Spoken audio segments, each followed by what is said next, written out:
Good afternoon. My name is Avishai Ziv from Linux Software Technologies. Some of you may have heard of the company. A few months ago we rebranded.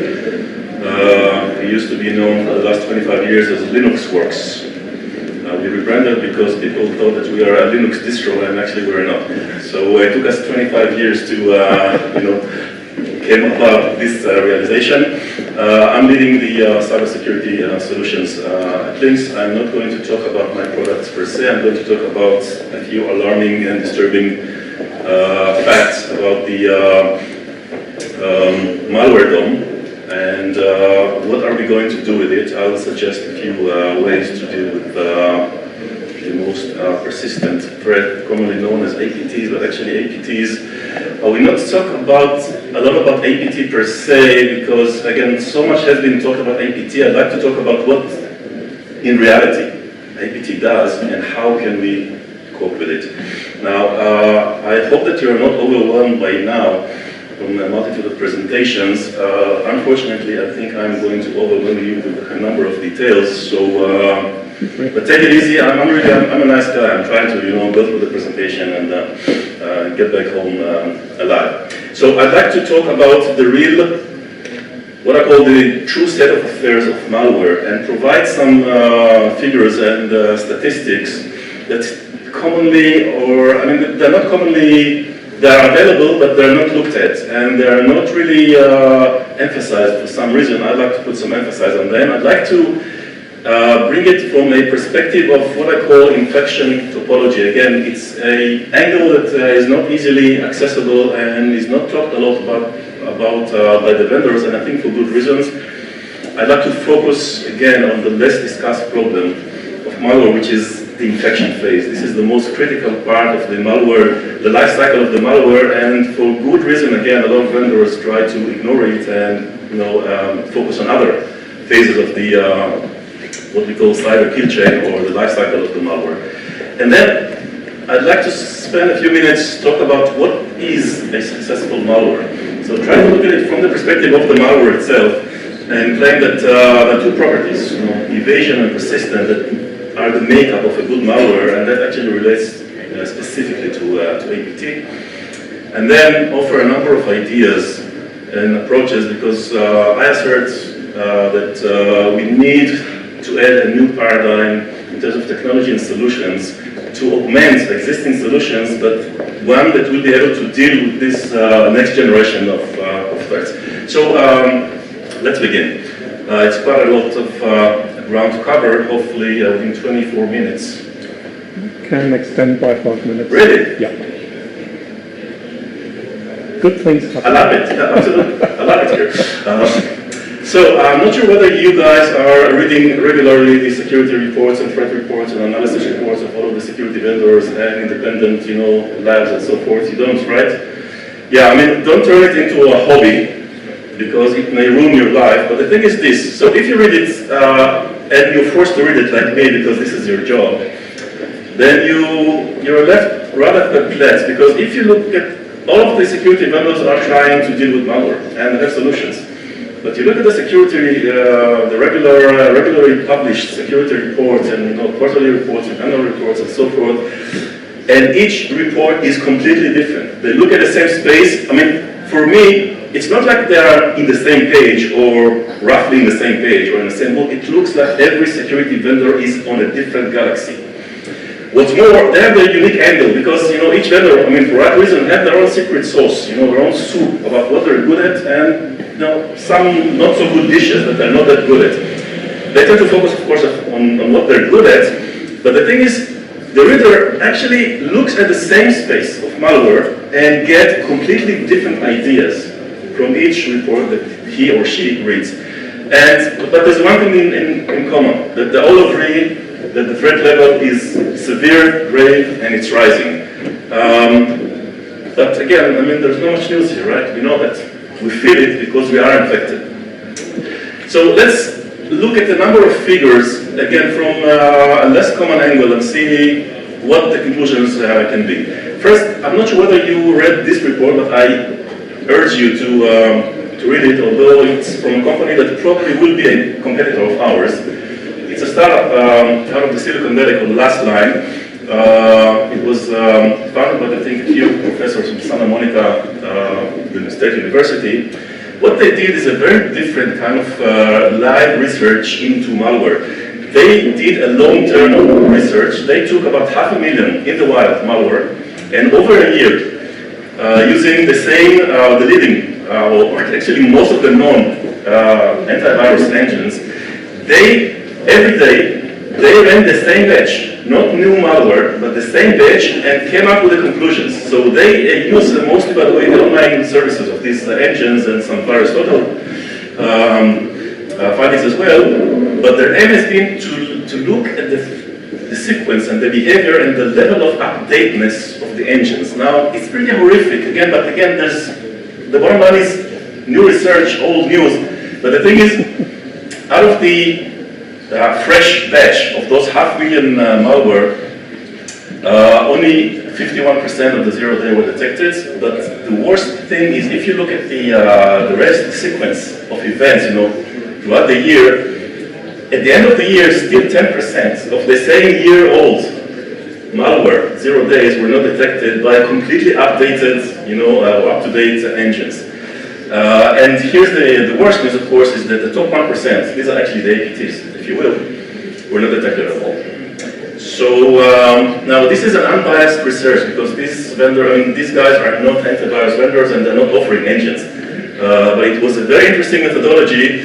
It kind of encapsulates the situation. Now, if you look at, we drill down to a deeper level, so this is another research, security research, actually it's a security lab of Alcatel-Lucent, and they publish very interesting research on a quarterly basis. And they look at it from a quantitative basis. And what I'm looking here to see is what the malware does rather than what family it belongs to and what is the classification. And the findings is that actually more than 30%, the dark part of the slide, more than 30% are actually malware that contain elements that infect below the OS. It's either bootkits or rootkits or anything sub-OS. By the way, this is kind of a very mild view of the territory as far as we're concerned.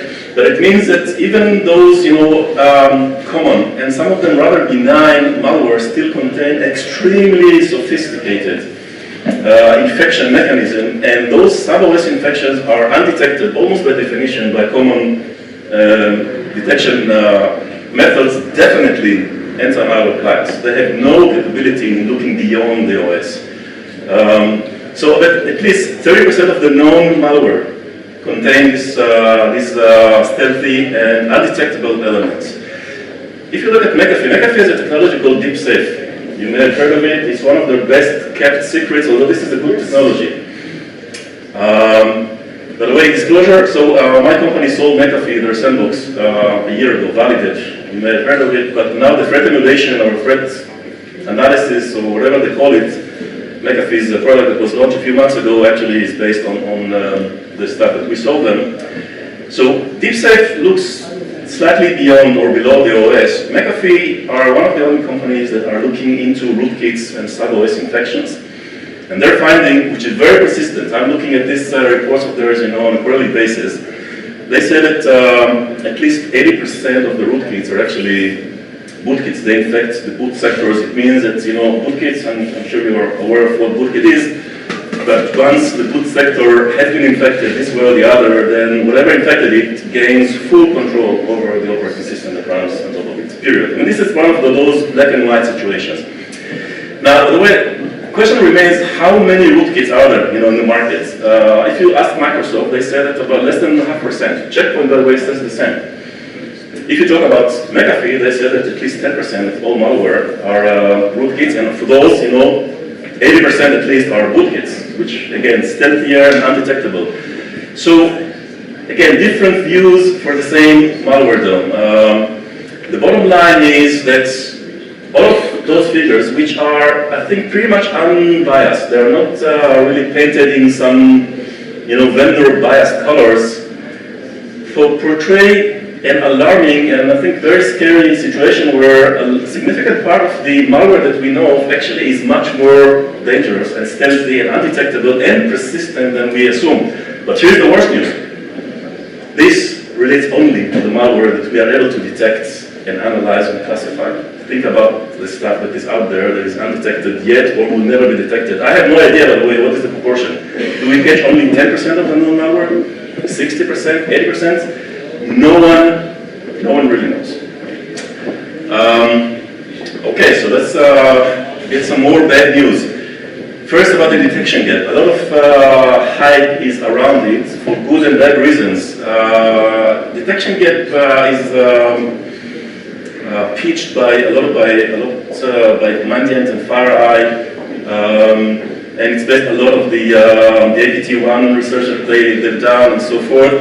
But the thing is, by the way, this is a median. This is not an average. So they said that the median detection gap of sophisticated malware that do not really provide quantitative data. Is this the detection gap of all malware or just sophisticated? What kind of sophistication, relates to this these findings? But still, so we're talking about months old. So the detection gap between infection and until it's detected could be months old, and of course some can go on years undetected. So Sandbox, was delivered or brought from the security research labs. Sandbox has been used for years. There's no news in the technology, but it has been productized and brought to the front line by FireEye and the rest because you need more analysis done on the front line because of this huge security gap and the 0 days and so forth. But the thing is that the Sandbox vendors themselves now claim that some inherent deficiencies in Sandbox, essentially being so visible to the malware, make them much less effective than they hoped they would be.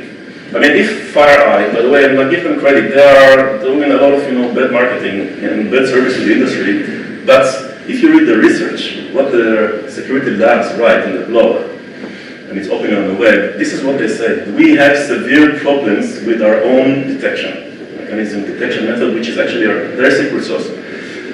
So what we say is dynamic analysis is hitting an iron wall. So I think the golden days of sandboxes are pretty much over. It's still hot. It will be there because it's a layer that we need, but it will not. It's not a panacea. It's not a medicine for everything. And the last of the bad news is that if you look at some latest news from last month. So this is this piece of news is from a security research company based actually in Hong Kong. By the way, there's quite a bit of good security research done in Asia. Unlike the reputation that these guys, gain for right reasons or wrong reasons. But anyway, they said that beyond all of the detection deficiencies of antivirus plans and so forth, the big ones actually have internal, fundamental vulnerabilities, the application themselves. That's why, by the way, they're so easily bypassable and disabled by sophisticated malware. And the worst news, by the way, is very new. It's this thing. I'm not sure whether you read the news. It did the headlines for a few days. A young security startup out of Israel called Sentinel Labs. Now they actually rebranded to Sentinel-1. They came up with an insight that actually a known yet hidden flaw in Intel CPUs, aka Heaven's Gate, that allows malware, a dual mode, to actually break away from the 32-bit user mode into the 64-bit kernel mode, exists. There is an exploit kit, very cheaply available on the market. It's probably a former state-owned kind of operation, probably Russian, but nobody really knows. Now the thing is this: for this kind of evasion, there is no known solutions in the existing anti-malware technologies. No anti-malware client or sandbox is able to detect this kind of breakaway using Heaven's Gate. By the way, the technical bug in Intel's architecture is the 32nd and 33rd sector selector. So if you're interested in this kind of information, read about it. It's something that has to do with the fundamental CPU architecture. The flaw is there for many years. Now there's an exploit. What do you do against this kind of thing? It's not easy. There's only one known or one detected malware to date that exploited this thing. By the way, it was the malicious activity actually was a ransomware, some sort of a cryptologger, another form of cryptologger, but the mechanism of infection and evasion was using a very sophisticated, actually, kind of military grade, if you will, malware. So, I'm not sure whether you're aware of this thing, which is becoming another very popular topology of how to look at malware. It was created by Lockheed Martin in their cybersecurity, actually the military cybersecurity operations. They based their topology on some sort of old military attack wisdom, and they kind of use this logic to portray the sequence or the life cycle of a malware. So we all know about the reconnaissance, of targeted attacks and how they weaponize according to their finding about, again, those 4 HR people at RSA, for instance, and how exactly they're going to deliberate and so forth. And we all know about vulnerabilities. This is the exploit part, the infiltration or the penetration phase, of the attack target. Again, very little is said about the actual infection of the machine with the malicious payload that does the dirty trick, that gains control and then begins the malicious activity itself, exfiltrating and so forth. The thing is this: if you look at what malware does post-infection, those are very rudimentary things, stealing information. Valuable information, but stealing information, nothing more than that. The sophistication is actually in the infection itself. And most of it is encapsulated in the installation phase. So I'm going to talk a little bit about that. But the conclusion is that, the bottom line is malware is becoming ever more sophisticated. They are moving much faster than the industry. I'm not the first or last to say that. Okay, so big news. The likely to be detected malware, and those that populate most of the research report, are the benign ones. They're not interesting. They can steal very little, by the way, even if they infect your computer. But the thing is that the more sophisticated ones and the advanced threats and the persistent one, are the ones that are less likely to be detected. So if you will break down, there's no known research that breaks down between benign malware and persistent advanced malware, and in the sense of how much of each of those groups are being detected, but actually most of the persistent threats are not detected, definitely not in real time. This is, of course, again, no news to you, but the bottom line is the detection gap is actually growing wider. So I'm not really trying to use this old and infamous FUD technique, FUD, fear, uncertainty, and doubt. This is how bad salespeople, in security, try to sell their stuff. Instead of talking about the virtues of all of their own security solutions, they actually trash and throw dirt at the competitors. This is not what I'm trying to say here. I'm just stating a fact that looking at these figures, malware are more sophisticated, their infection mechanism are ever more sophisticated, and we have very little means with common known security methods to cope with them. So let's talk a little bit about what is a successful malware. Well, this is from Bug Life, so actually these are good guys, but they look evil, so I took the image and edited it in red. So, in order to be successful, every malware has to do two things.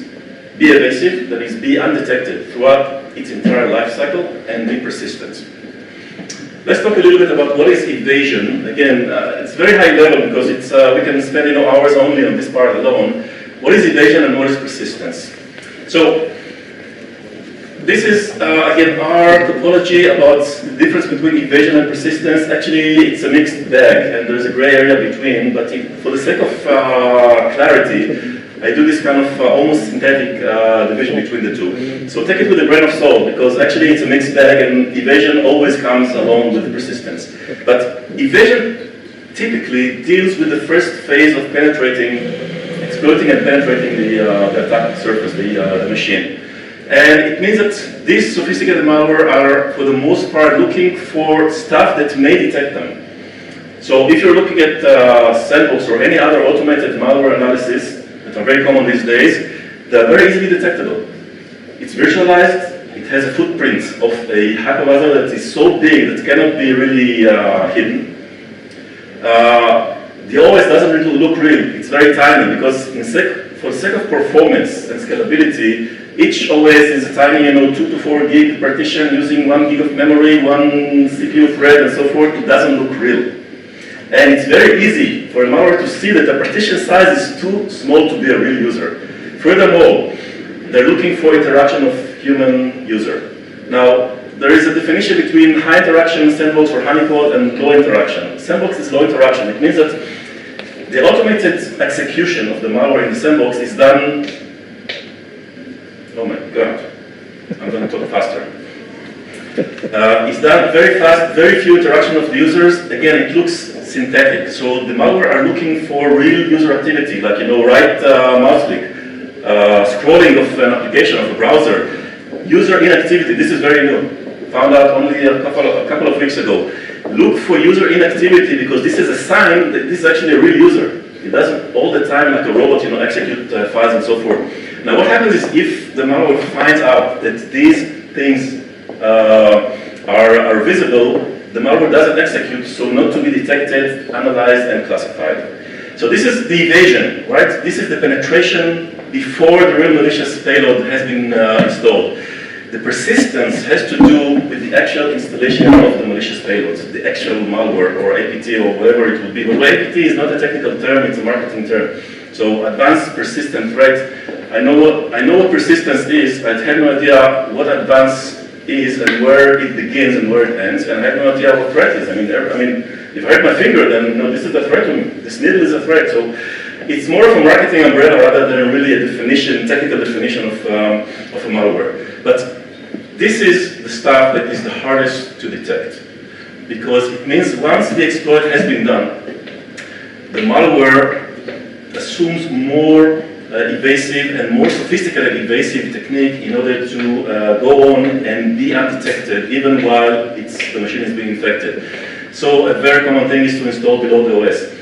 Infect the boot sector, so whenever the machine is booted, the first thing to come to life is actually the malware, and only then the OS, and thus the malware gains complete control over the OS.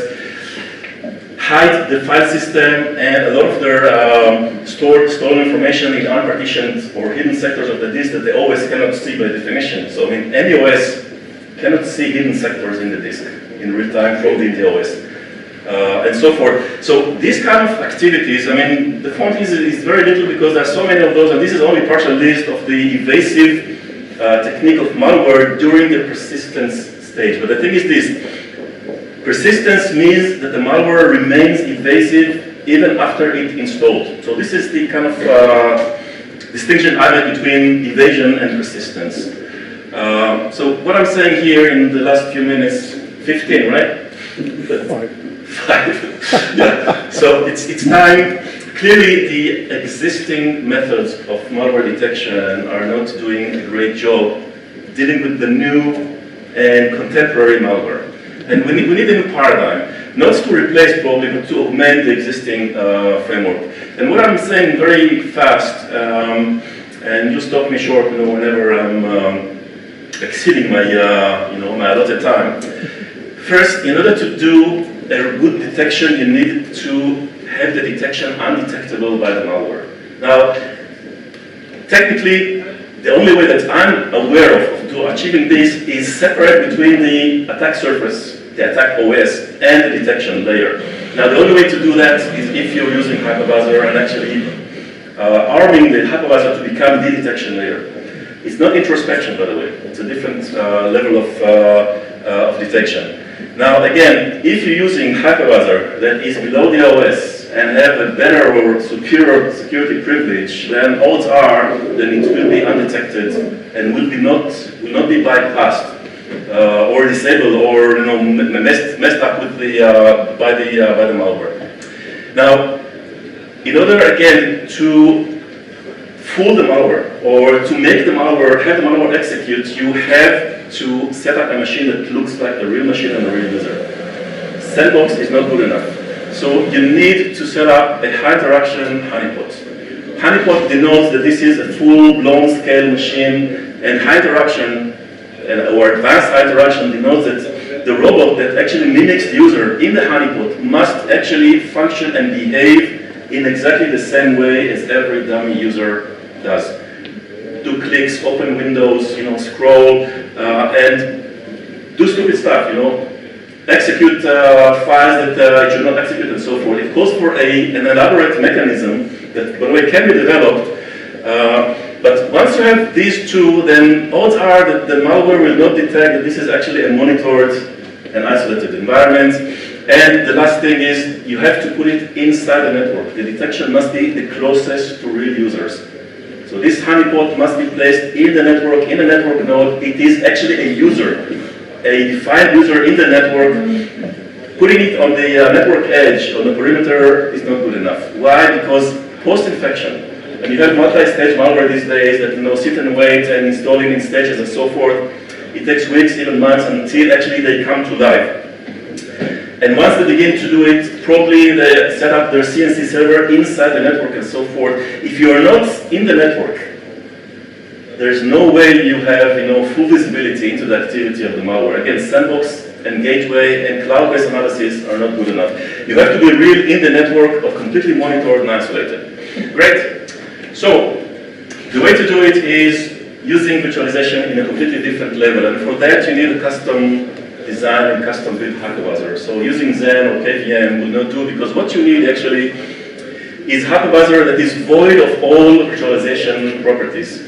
So if you look at all of the known hypervisors, they're actually OSs designed to run other OSs. They're really fat. They have millions of lines of code. And there are gigabytes of volume on the disk. You need something that is more of a virtual motherboard, actually. You have only virtual devices, no file system, no device driver. It looks and behaves like a real hardware. So the OS that runs on top of it have no notion that this is actually a virtualized environment. Once you have that and you build the monitoring mechanism into the hypervisor itself, then you can achieve the undetectable detection. And because the hypervisor, powers the entire thing, the detection pretty much is in real time.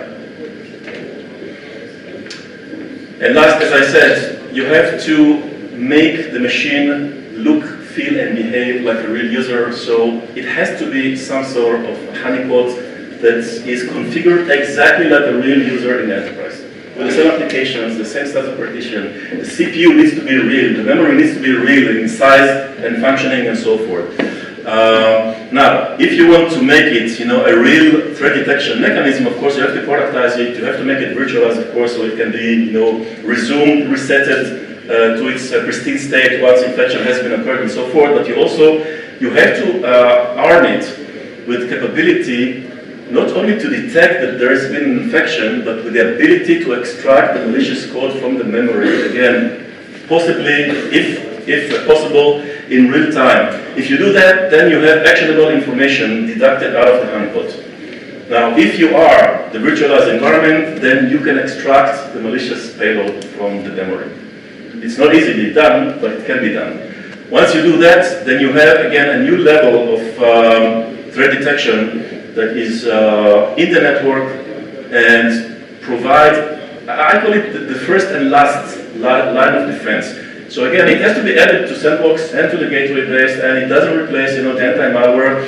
It cannot actually be installed on each laptop or each desktop, but it has to be there in order to really intercept those threats that go undetected for so long. So the last quote is actually from Winnie the Pooh. This is what honeypot is all about, You must go and visit the malware sometime in order to detect it. At the edge of the forest is not good enough. So this is pretty much it. I think that honeypots, this or the other, will be part of the next generation of solutions. We are beginning to see green shoots. My company has already developed such an entity. We know of other companies who are trying to build this kind of framework. It makes sense because this is a missing piece in the security puzzle that we are currently using and knowing. So this is it, pretty much. Man, it was brutal, I needed 3 hours for that. 28 minutes, very good. Yeah. Thank you. Thank you.